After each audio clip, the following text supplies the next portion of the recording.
buenas tardes, hermanos. Saludos, bienvenidos a este culto especial de todos los viernes. Gracias por reunirse en familia.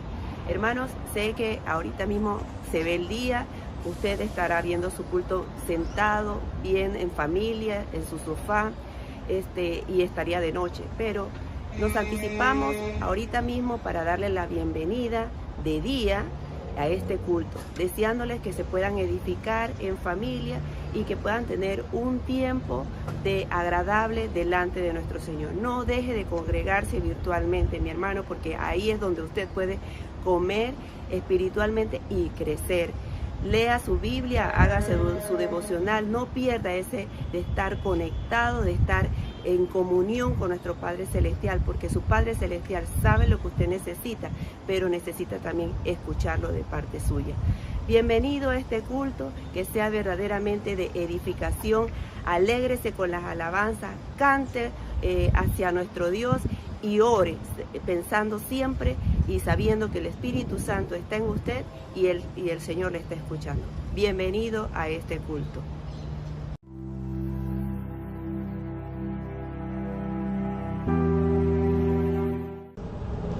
Muy buenos días, iglesia, hermanos amados. Como no podemos iniciar nada si nuestro Padre no nos da permiso, pues vamos a orar para dar la gratitud a Dios que podemos realizar este culto de hoy. Cerremos nuestros ojitos, hermanos, y para agradar a Dios. Amado Padre, te damos gracias por todo el inmenso amor que cada día nos das. Te damos gracias porque pones en nuestra casa la facilidad de poder ver las palabras de los hermanos que den los cultos, en esta ocasión del hermano Leonardo, por medios virtuales. Señor, tu gran amor nos tiene aquí. Tú nos sostienes, Padre Dios, aún siendo pecadores. Padre, te damos gracias por todas estas cosas y te pedimos nos sigas cuidando como siempre lo has hecho. En nombre de Cristo Jesús. Amén. La Iglesia, Misión, Visión, Discipulado, le invita a participar en su programación semanal, la cual compartimos a continuación. Cada 15 días, los martes, reunión de varones, tiempo de compañerismo y preparación para el ejercicio del sacerdocio que nos ha comisionado nuestro Señor. Los días miércoles, culto en hogares, un buen tiempo para reunir a todos en casa para alabar, escuchar y compartir la palabra de Dios. Los días viernes, culto al Señor, todos reunidos para conocer la porción que Dios tiene para la iglesia en su palabra en este bendecido servicio. Todos estos programas a partir de las 7:30 de la noche de manera virtual. El día sábado, a partir de la 1:30 de la tarde, Campamento de Judá, con énfasis en varones jóvenes, señoritas y adolescentes de manera virtual, con estudios en la Biblia para cada edad. El día domingo, a partir de las 10 de la mañana, Escuela Dominical, con clases para adultos varones, damas, jóvenes y señoritas. Y a partir de las 11, el culto dominical, en donde la iglesia se une de manera virtual para alabar y escudriñar las verdades bíblicas a través de la predicación de su palabra. Para participar de estos eventos, le agradecemos estar pendientes de las rutas o denominados links que se comparten en las diversas redes sociales de la iglesia. No se lo pierda.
Dios me los bendiga. Grandiosamente estoy muy feliz por este tiempo de Olimpiadas Bíblicas, porque no hemos renunciado a pesar de toda la situación en que estamos. Como iglesia no hemos renunciado a tener nuestras Olimpiadas Bíblicas y tener esa comunión entre hermanos y conocernos. Y mejor todavía conocernos como familias, como grupos familiares. Y damos gracias por eso. Gracias por la gran sabiduría de nuestro pastor, que siempre está buscando la comunión entre hermanos, porque eso realmente es parte de ser una iglesia. Bueno, hoy para compartirles, me voy a hablarles acerca de Tito 2. He estado haciendo los devocionales en este mes acerca de este libro, de las cuales estamos en las Olimpiadas. Tuve que dejar otros libros devocionales para poder dedicarme a Tito, ya que estamos tratando de aprendernos este libro que tiene grandes maravillas y grandes enseñanzas para nosotros, para nuestra vida. Pero quiero enfatizarles en algunos versículos que han sido clave para mi enseñanza en esta semana. Están en Tito 2, del 11 al 13. Porque la gracia de Dios se ha manifestado para salvación a todos los hombres. Amén. De eso es verdadero. Se ha manifestado a través de Jesucristo. Gloria al Padre, porque ahora soy hija y tú puedes ser hijo de Dios. Enseñándonos que renunciando a la impiedad y a los deseos mundanos, vivamos en este siglo sobria, justa y piadosamente. Estuve en el siglo XIX, ahora estoy en el siglo XX, estuve en el siglo XX, ahora estoy en el siglo XXI. Bueno, hermanos, así es, en este siglo, ahora que vivimos en este siglo, nosotros debemos vivir como sobria, piadosamente y justo, dice desechando, renunciando, quitando, dice el versículo, enseñando que renunciando a la impiedad, a los deseos mundanos de este mundo, deseos mundanos, no debería enumerarlos, usted lo debe saber, a la impiedad y a los deseos mundanos, vivamos en este siglo sobria. ¿Cómo debemos hacerlo? Porque Dios a través de su palabra nos enseña, no debemos hacer esto, pero lo que sí debemos hacer es sobria, justa y piadosamente, aguardando, que ese es mi versículo que quería enseñarles en el día de hoy, aguardando la esperanza bienaventurada y la manifestación gloriosa de nuestro gran Dios y Salvador Jesucristo. Bueno, hermano, esta es mi esperanza y bienaventurada es, gloria al Padre, porque la manifestación de la gloria del Señor algún día se dará. Él vendrá a buscarnos. Esa es mi esperanza y es la esperanza también de usted. Él va a venir a buscar y voy a estar en gloria con Él. Y todo este tiempo, sobre este siglo, como hemos vivido, vamos a estar mucho mejor gozándonos con el Señor. Así que esta es mi enseñanza para ayudar al equipo amarillo para estar anotando puntos. Y damos gracias, Señor, porque verdaderamente la esperanza es lo que nos ayuda a estar conectados contigo, de que deseemos estar contigo en los cielos y estamos esperando en eso. Vamos a orar. Señor Dios, te damos gracias, Padre Celestial, porque eres bueno y porque para siempre es tu misericordia. Gracias, Señor, porque nos enseñas a que debemos vivir justa, piadosamente, Señor, y debemos aguardar en esperanza tu llegada. Y debemos estar irreprensibles sobre este mundo, sobre este siglo, Señor. Gracias, mi Padre Celestial, porque tu palabra nos enseña bien dirigido, bien explicado, cómo debemos actuar como hijos de Dios. Y enséñanos a nunca olvidarnos. Amén. En el nombre de nuestro Señor Jesucristo. Amén. Gracias, hermanos. Hasta luego. Y de hacer el bien y de la ayuda mutua, no os olvidéis, porque de tales sacrificios se agrada a Dios. Hebreos 13:16. La Iglesia Misión Visión Discipulado, desde el inicio del estado de emergencia debido a la pandemia provocada por el COVID-19, ha mantenido activo el ministerio Buen Samaritano, proveyendo bonos de apoyo para compras de alimentos y medicamentos a hermanos con necesidades apremiantes. Deseamos mantener el radio de acción de esta iniciativa y por eso hacemos de su conocimiento que las ofrendas levantadas por nuestra Iglesia son el soporte de este ministerio de apoyo.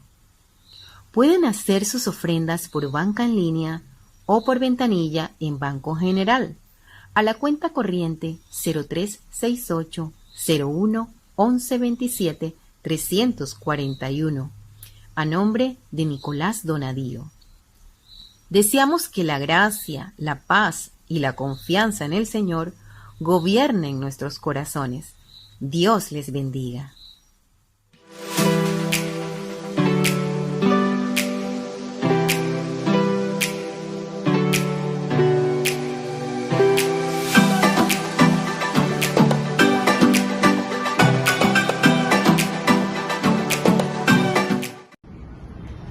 Bueno, hermanos, el mensaje de hoy se encuentra en 1 Corintios, capítulo 1, versículo del 1 al 4, que en su contexto dice así: Además, os declaro, hermanos, el evangelio que os he predicado, el cual también recibisteis, en el cual también perseveráis, por el cual asimismo, si retenéis la palabra que os he predicado, sois salvos si no creíste en vano.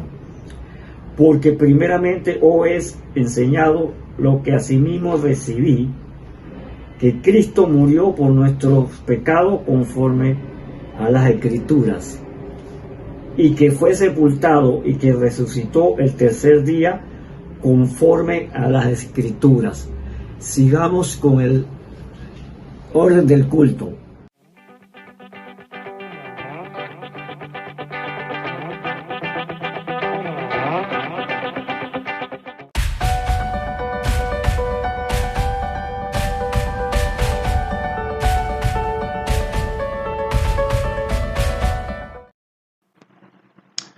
Que el Señor le bendiga, hermanos.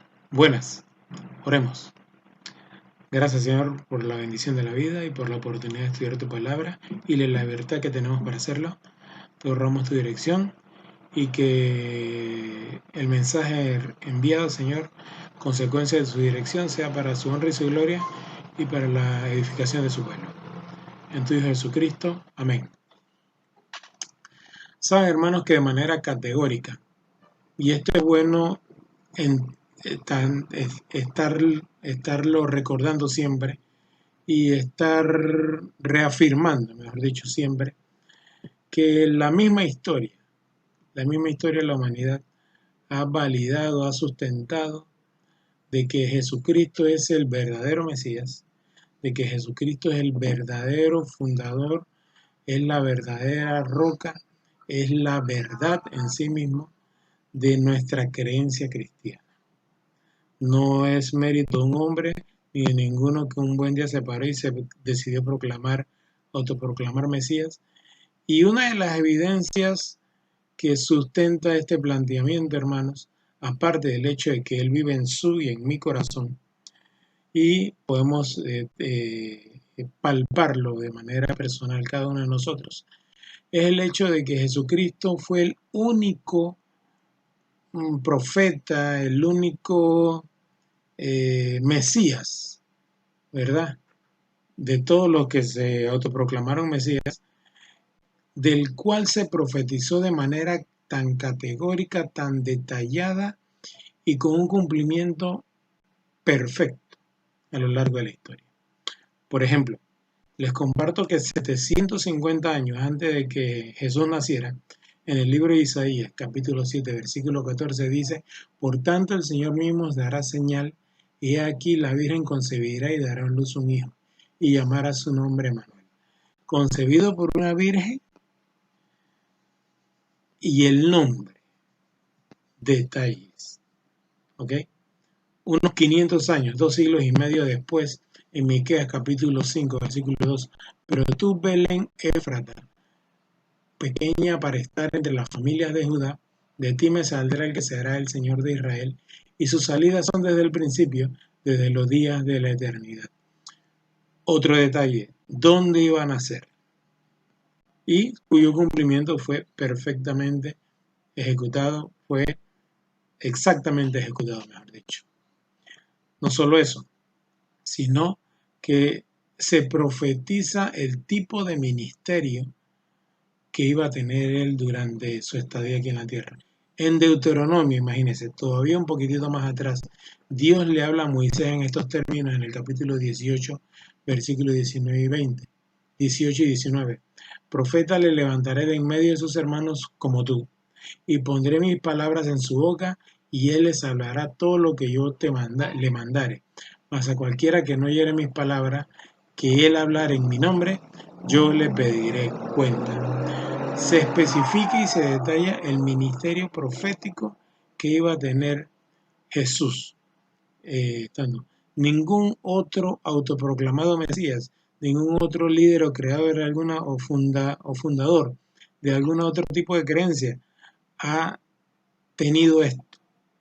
Todos nacieron, a lo mejor ni siquiera sabía que iban a hacer eso, ¿no? Y entre otras cosas, están enterrados todavía, ¿verdad? Pero sigamos viendo otros detalles interesantes, otros datos proféticos interesantes que caracterizan e identifican a Jesucristo cientos de años antes de su llegada y de la ejecución de su ministerio, pero que sin embargo fueron cumplidas a cabalidad. En Isaías capítulo 53, versículo 12, por tanto yo le daré parte con los grandes y con los fuertes repartirá despojos, por cuanto derramó su vida hasta la muerte y fue contado con los pecadores, habiendo él llevado el pecado de muchos y llorado por los transgresores. Acá se detalla el tipo de muerte que iba a tener Jesús, de quién iba a estar rodeado, el tipo de castigo que él iba a recibir, a pesar de ser sin pecado. Pero, por otra parte, debía ser un sacrificio perfecto, él debía ser el cordero perfecto para poder cumplir la justicia de Dios. Más aún, en el Salmos capítulo 16, versículo 10, es la primera referencia a la resurrección de Jesucristo, a la profecía de la resurrección de Jesucristo. Dice, porque no dejarás mi alma en el Seol, ni permitirás que tu santo vea corrupción. También lo leemos en el Salmo 49, versículo 15. Pero Dios redimirá mi vida del poder del Seol, porque Él me tomará consigo. Y hermanos, estas dos últimas referencias proféticas con respecto a la vida de Jesús en la tierra son el fundamento de nuestra fe cristiana. Al igual que lo que hemos hablado, ningún otro líder religioso o que haya fundado algún tipo de credo o que se haya autoproclamado Mesías ha logrado resucitar. Y ese es el fundamento de nuestra fe, la resurrección de nuestro Señor Jesucristo.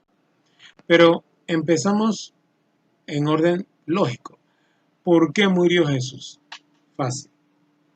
Juan 3:16.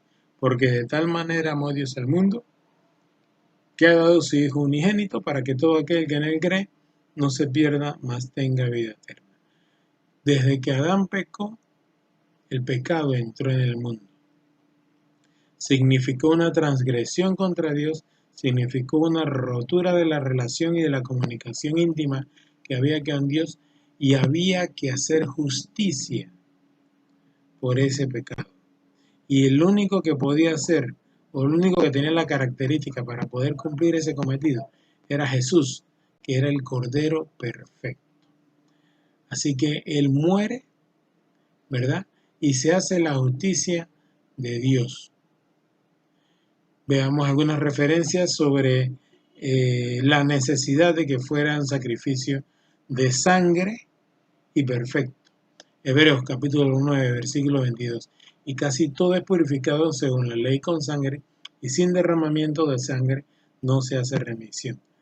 Romanos capítulo 5, versículo 10 también dice, porque si siendo enemigos fuimos reconciliados con Dios por la muerte de su Hijo, mucho más estando reconciliados seremos salvos por su vida. La muerte de nuestro Señor Jesucristo significó la oportunidad de recibir el perdón por ese pecado, de que ese pecado fuera, de que Dios tuviera la justicia a consecuencia de ese pecado, y hoy usted y yo tenemos el acceso libre o la posibilidad de reconciliarnos con Dios. ¿Ok? ¿Y por qué resucita? Bueno, déjeme decirle, hermano, que si Él no hubiera resucitado, usted y yo estaríamos aquí perdiendo el tiempo escuchando este mensaje, ¿no? Vamos al capítulo 15 de 1 Corintios. Y de paso le digo, si hay un capítulo en la Biblia más emblemático con respecto al tema del Evangelio, es el capítulo 15 de 1 Corintios. Tiene la integralidad, tiene el alcance, tiene la cobertura y la sustentación de lo que significó el sacrificio de nuestro Señor Jesucristo, su resurrección y la sustentación de eso que nosotros le llamamos evangelio, de eso que nosotros le llamamos buenas nuevas, que por su muerte fuimos nosotros, por su muerte y por su llaga fuimos nosotros curados, y por su resurrección somos hoy día justificados delante de Dios. ¿Ok? El capítulo 15, 1 Corintios, por favor, para que lo puedan tener a mano. Y ojalá les invito a que lo puedan leer los 58 versículos solamente. Son 58 versículos, hermanos. Dice el versículo 3 y 4. Porque primeramente se os ha enseñado lo que asimismo recibí, que Cristo murió por nuestros pecados conforme a la Escritura, y que fue sepultado, y que resucitó al tercer día conforme a las Escrituras. Punto. El Evangelio. Muere por nosotros y resucita venciendo a la muerte. Después de eso, la sustentación de la realidad o de la veracidad de su resurrección. Versículo 5, versículo 7. Y que apareció a Cefas y después a los 12. Después apareció a más de 500 hermanos a la vez, de los cuales muchos viven aún y otros ya duermen. Después apareció a Jacobo y a todos los apóstoles. De hecho, a Pablo también se le apareció. No sé si recuerdan la escena cuando iba camino de Damasco, que un rayo de luz hizo que se cayera el caballo. ¿Y qué fue lo que preguntó Pablo? Cuando Jesús le habló, ¿quién eres? Porque Pablo en ese momento no sabía que Jesucristo había resucitado. Y resultó en su conversión. Entonces, hay una magnificencia en la posibilidad de la gracia de Dios que le permite a la gente, que le permitió a un grupo de personas estar con Jesucristo en los días posteriores a la resurrección. Entre el versículo 8 y versículo 11 dice, al último de todos, como un abortivo me apareció a mí, a Pablo, porque yo soy el más pequeño de los apóstoles, que no soy digno de ser llamado apóstol, porque perseguía la iglesia de Dios, pero por la gracia de Dios soy lo que soy, y su gracia no ha sido en vano para conmigo. Antes he trabajado más que todos ellos, pero no yo, sino la gracia de Dios conmigo. Porque o sea yo o sean ellos, así predicamos y así habéis creído. Interesante este detalle, hermanos, por lo siguiente. No sé si recordaremos el tiempo en que Jesús estuvo en el sepulcro. Hablemos de viernes por la tarde, póngase usted, sábado durante todo el día, sábado todo el día, toda la jornada. ¿Cómo estaban los discípulos? Los discípulos estaban tristes, desorientados, acongojados, con miedo, con temor de que alguien tocara la puerta y los identificara como discípulos de Cristo. ¿Y por qué? Eso tenía su razón de ser contextualmente hablando.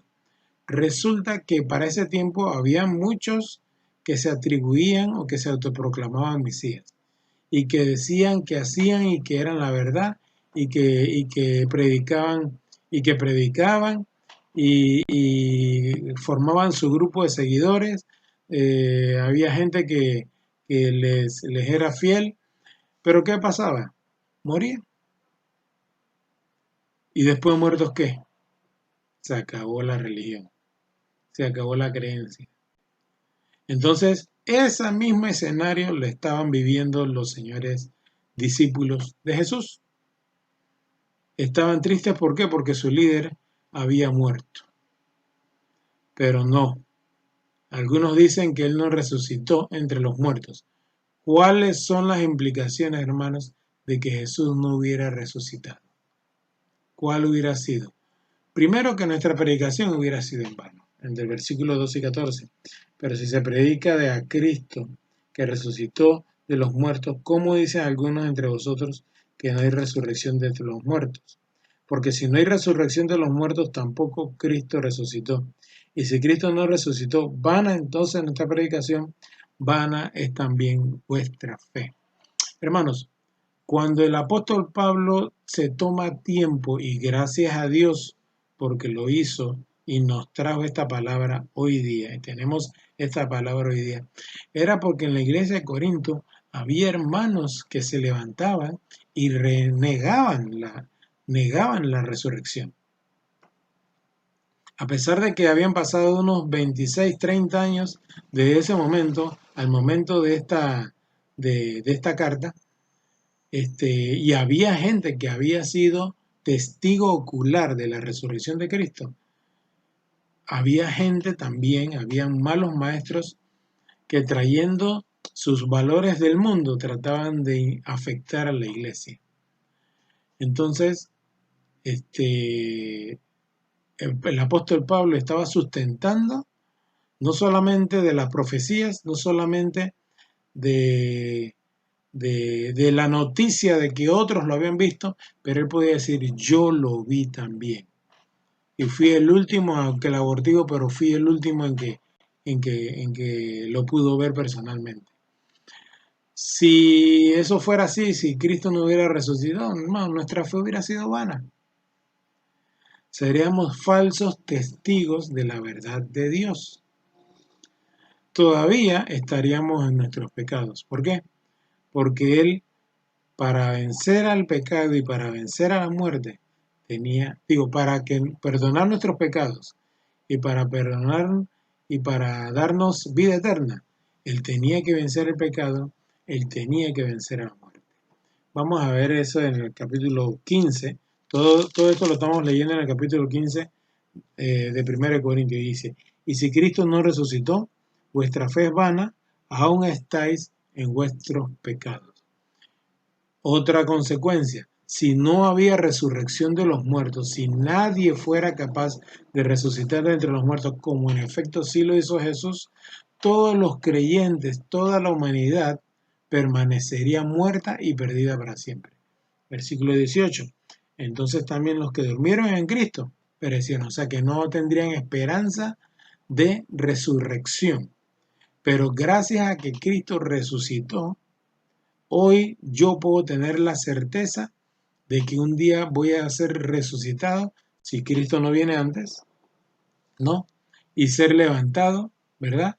Con un cuerpo transformado. De hecho, serían los muertos, o los que estén muertos en ese momento, los que estén durmiendo en ese momento, los que habrán de ser levantados primeramente. Y consecuencia de todo lo anterior, seríamos dignos de lástima. ¿Ok? ¿Pero qué? Cristo resucitó. Cristo resucitó. Así que somos la primogenitura de una cosecha venidera. El versículo 20. Mas ahora Cristo ha resucitado de los muertos, primicia de los que durmieron, es hecho. Cristo, el hombre, se impuso sobre la muerte, que fue introducido en el mundo por el primer hombre, Adán. La muerte que había introducido al mundo, Adán, ahora es vencida por otro hombre, Jesucristo. En ese sentido, la resurrección se divide en dos partes. La resurrección de Cristo y la resurrección de los otros. O sea, por la resurrección de Cristo, usted y yo tenemos certeza de que vamos a ser resucitados. ¿Por qué compartimos todo esto, hermanos? Porque este es el fundamento de nuestra fe. Si nosotros no pudiéramos tener la certeza y la convicción de que Cristo vivió de una manera perfecta, murió por nuestros pecados, siendo el Cordero perfecto y el único que podía hacerlo, y que finalmente resucitó entre los muertos y hoy está a la diestra del Padre, justificándonos, vana sería vuestra fe. ¿Qué nos debe llevar a esto, hermanos? Vivamos como beneficiarios de esa resurrección. Estamos llamados a ser testigos de la manera vívida como lo fue Pablo, de esa resurrección. Quiero cerrar con lo siguiente. Creo que ya lo hemos comentado en otras ocasiones.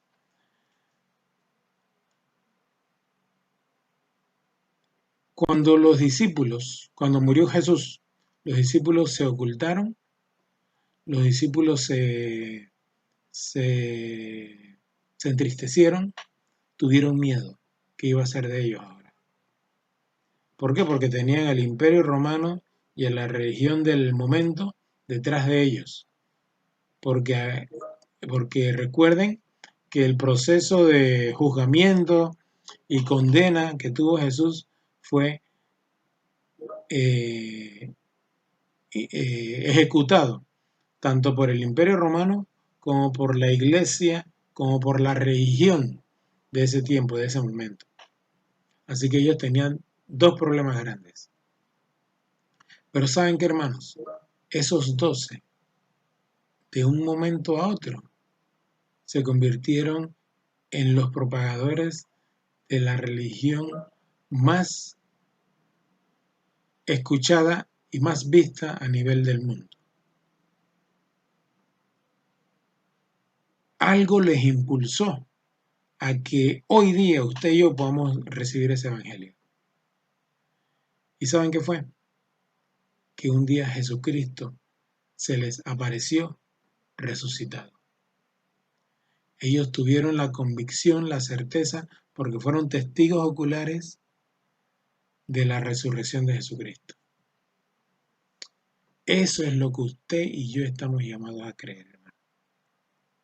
Que el Señor nos ayude a poder empoderarnos en nuestra vida cristiana con las verdades fundamentales y la creencia fundamental y la convicción que tenemos de estar creyendo lo que es verdad y lo que es verdadero.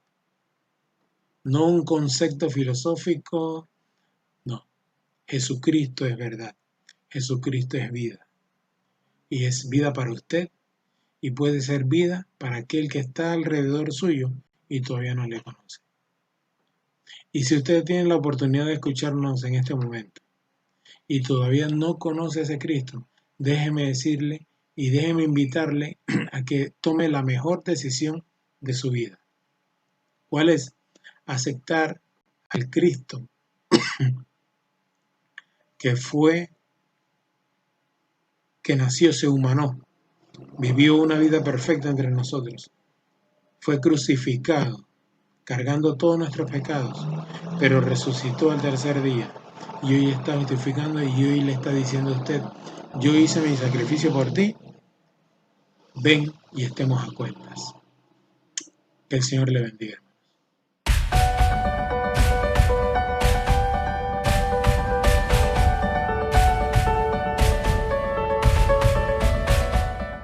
Oh patria tan pequeña, tendida sobre un istmo.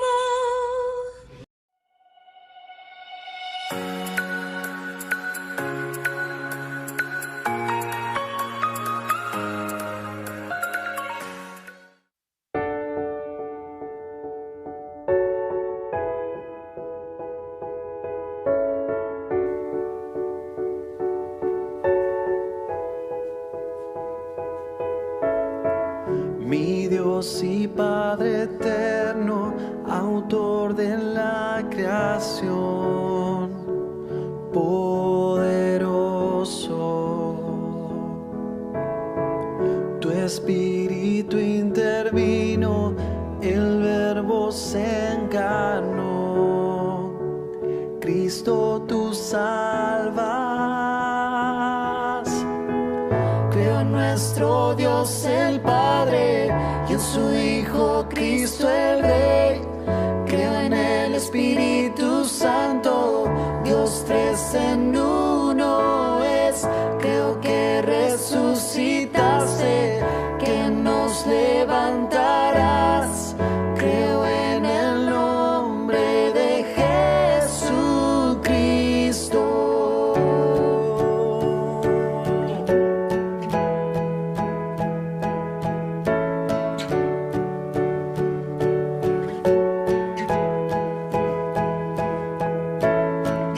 Mi juez y mi abogado, sufriste en la cruz, me has perdonado.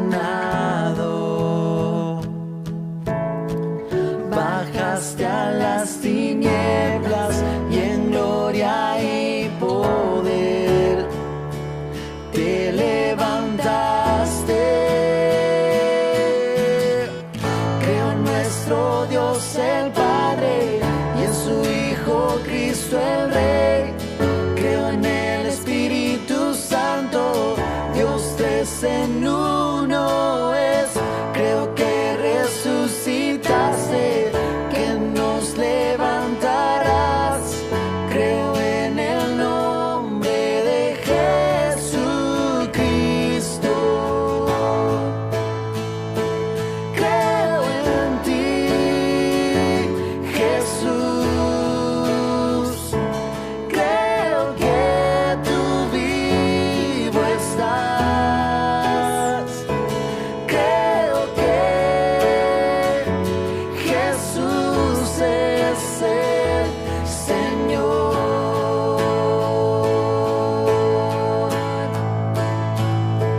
Creo en ti, Jesús.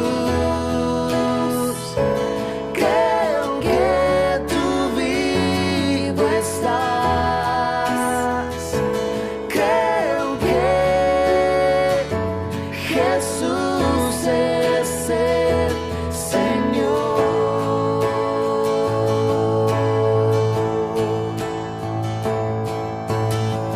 Creo en la vida eterna, creo en la comunión, creo que tu pueblo es uno, creo en tu iglesia, Dios, creo que resucitaremos y en gloria volverás.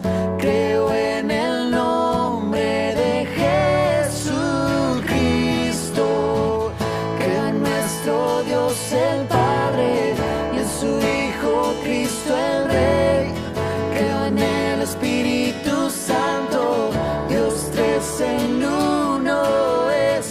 Creo que resucitaste, que nos levantarás. Creo en el nombre de Jesucristo. Creo en el nombre de Jesucristo. Creo en el nombre de Jesucristo.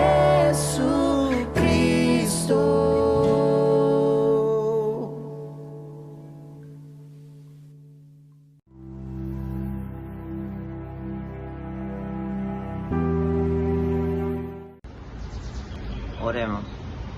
Señor, te gracias por este día, te gracias porque estamos aquí, Señor, te gracias por un día más de vida, te gracias por el culto de hoy, Señor, y te doy gracias porque todos podemos participar de estos cultos y seguir alabándote, Señor. Te pido que todo salga bien el día de mañana y que se vaya y que termine pronto esta pandemia. En el nombre de Cristo Jesús. Amén. ¡Ajue! Nos pusimos el sombrero para celebrar el tiempo de noviembre, que es mes de la patria. Espero que se haya edificado, mi hermano, sobre este culto con el hermano que se preparó para que usted pueda crecer espiritualmente, como lo habíamos dicho al principio de este culto. Espero pues que usted pueda poner en su corazón el ser hacedor de la palabra de Dios, no olvidarla, guardarla en su corazón y que usted pueda verdaderamente tener ese deseo de crecer y de buscar del Señor, porque mi Padre, porque pues realmente, hermanos, el Padre Celestial es el que nos puede verdaderamente guiar en todo este tiempo de dificultad y en este año 2020 de pandemia. Bueno, quiero cerrar con una oración para que pueda usted estar recibiendo este culto, que haya recibido este culto con amor.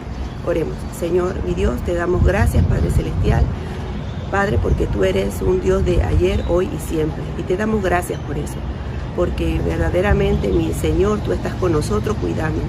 Gracias por la familia IMVD. Gracias por estos cultos virtuales. Gracias por estar, mi Padre Celestial, poniendo en nuestro corazón el deseo de congregarnos a través de toda esta tecnología. Ayúdanos a que esta palabra sea guardada en nuestro corazón y ponerla en práctica. Ser, como dice tu palabra, hacedores de ella.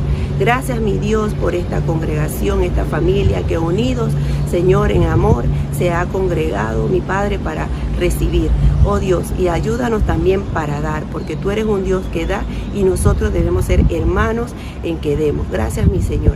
Gracias por este tiempo y gracias porque los hermanos han apartado de todo el día para estar congregados. En el santo nombre de Cristo Jesús. Amén.